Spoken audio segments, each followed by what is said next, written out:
মুটকির কথা শুনে আসলাম। সে বলল প্রবাসীরা কে ভোট দিবে? প্রবাসীরা যদি ভোট নাই দিতে পারে, আপনার প্রবাসী নেতা তারেক জিয়াকে এই দেশে নাগরিক হয়ে ভোট দিবে? তারেককে প্রশ্ন করেছে কি নাগরিক? তাহলে তাকে নেতা মানলেন, আর প্রবাসীরা যাদের অর্থে আপনি মাতবাড়ি করেন, আপনার পেট বড় একটা বানিয়ে ফেলছেন। আপনি মার্সিডিজ গাড়িতে চলেন, এই গাড়ির পয়সা পাবলিকের, আপনার না।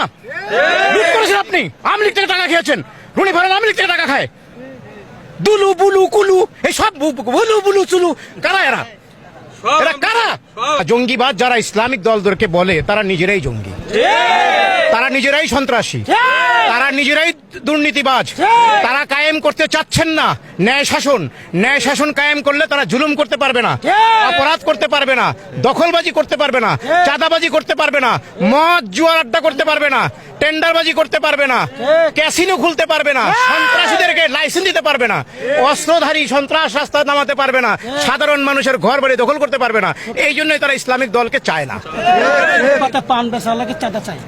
আর যেখানে সেখানে আপনি একটি ব্যাগ নিয়ে লঞ্চ টার্মিনাল থেকে আসবেন, সেখানেও আপনাকে আপনার বহনকৃত ব্যাগের উপর চাঁদা দিতে হবে। আপনি নৌকা পার হবেন, এই জায়গার নেতা বলেছেন এখন থেকে 10 টাকার জায়গায় আপনাকে 20 টাকা দিতে হবে, না হলে আপনি নৌকা পার হতে পারবেন না। সাঁতরিয়ে পার হন, না হলে ছাত্রায়ও পার হতে পারবেন না, কারণ নদী তো আমাদের নিজের নেয়া, রাস্তাটা আমাদের। তরকারি বিক্রি করতে হলে আমাদের কাছে জিজ্ঞেস করতে হবে তরকারি কি দামে বিক্রি করবে। রুটিওয়ালা রুটি বিক্রি করতে হলে আমাদের কাছে জিজ্ঞেস করতে হবে কি দামে রুটি বিক্রি করবে। আমরা কি চাই আবার তারা আসুক? এক নমরুদ ফেরাউনের হাত থেকে বাঁচতে 17 বছর সময় লাগছে, হাজার হাজার প্রাণ দিতে হয়েছে, বিডিআর এর মতো হত্যা হয়েছে, হেফাজত হত্যা হয়েছে, শত শত নিরীহ মানুষকে হত্যা করেছে।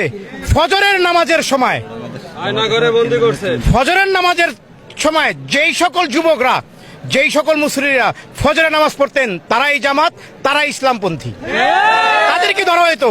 পিলখানার মতো নির্মম হত্যা এই বাংলাদেশ কেন পৃথিবীতে হয় নাই? এগুলার বিচার না হওয়া পর্যন্ত আপনি কিভাবে নির্বাচন দিবেন? নির্বাচন দেওয়ার সময় হইতো, তাহলে গোপালগঞ্জে ওই ঘটনা ঘটতো না 16 তারিখে। গোপালগঞ্জের ঘটনা প্রমাণ করে নির্বাচনের সময় এখনো হয় নাই। আপনি নির্বাচন চান, যদি আজকে সেই নমরুদ লেডি ফেরাউন থাকতেন গদিতে, লেডি ফেরাউন গদি থাকলে আপনি কয় বছর পর নির্বাচন চাইতেন?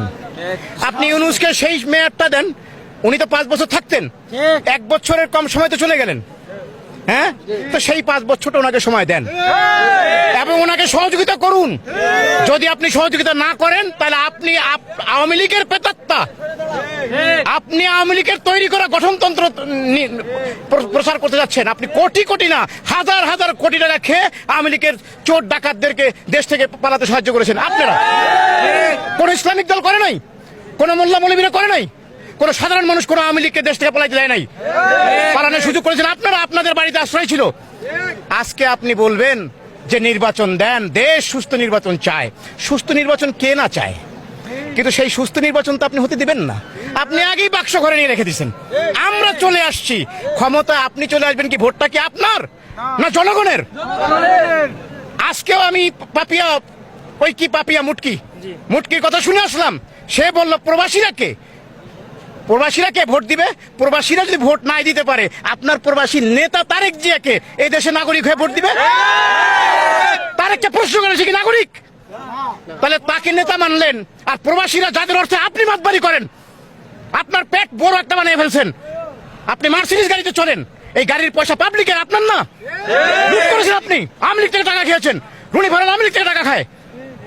দুলু বুলু কুলু এই সব বুলু বুলু চুলু কারা? এরা কারা?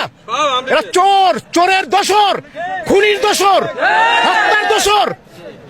এরা চায় আরো হত্যা করতে, সম্ভব না, আর সম্ভব না। দেশের সাধারণ মানুষ জেগে উঠছে। যৌতুক না, এরা নিজেরাই দখল করে বিয়ে করে নিছে।